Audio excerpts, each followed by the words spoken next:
but I hope the stork won't fly down and bite my legs." A stork was just then standing near his nest on the house roof. So little Claus climbed onto the roof of the shed and proceeded to make himself comfortable. As he turned round to settle himself, he discovered that the wooden shutters did not reach to the tops of the windows. He could look over them straight into the room, in which a large table was laid with wine, roast meat, and a fine, great fish.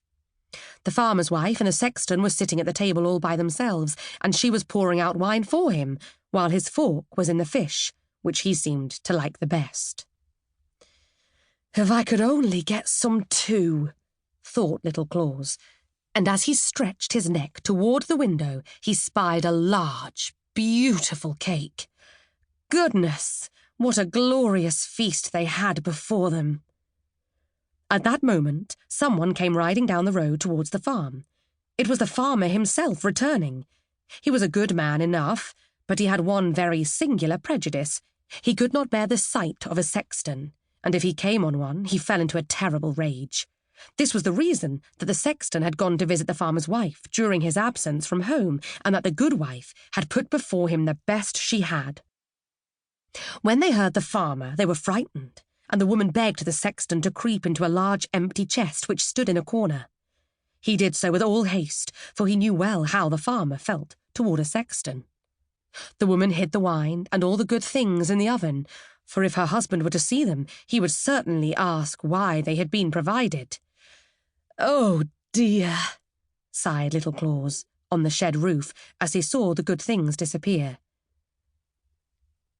"Is anyone up there?" asked the farmer, looking up where little Claus was. "What are you doing up there? You had better come with me into the house." Then little Claus told him how he had lost his way, and asked if he might have shelter for the night. "Certainly," replied the farmer, "but the first thing is to have something to eat." The wife received them both in a friendly way, and laid the table, bringing to it a large bowl of porridge. The farmer was hungry and ate with a good appetite.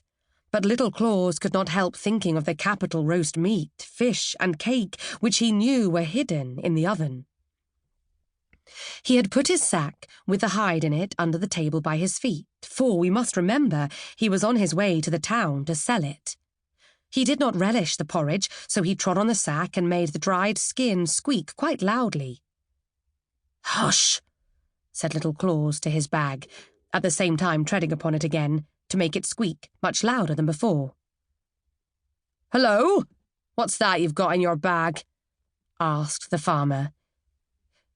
"Oh, it's a magician," said little Claus, "and he says we needn't eat the porridge, for he has charmed the oven full of roast meat, fish, and cake."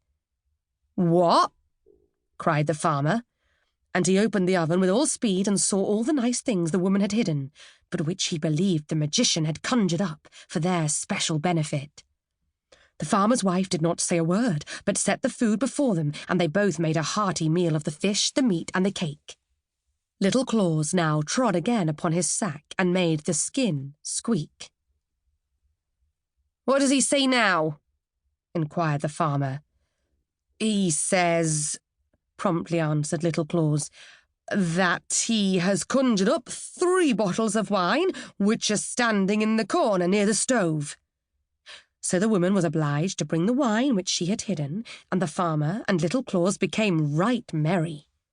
Would not the farmer like to have such a conjurer as little Claus carried about in his sack?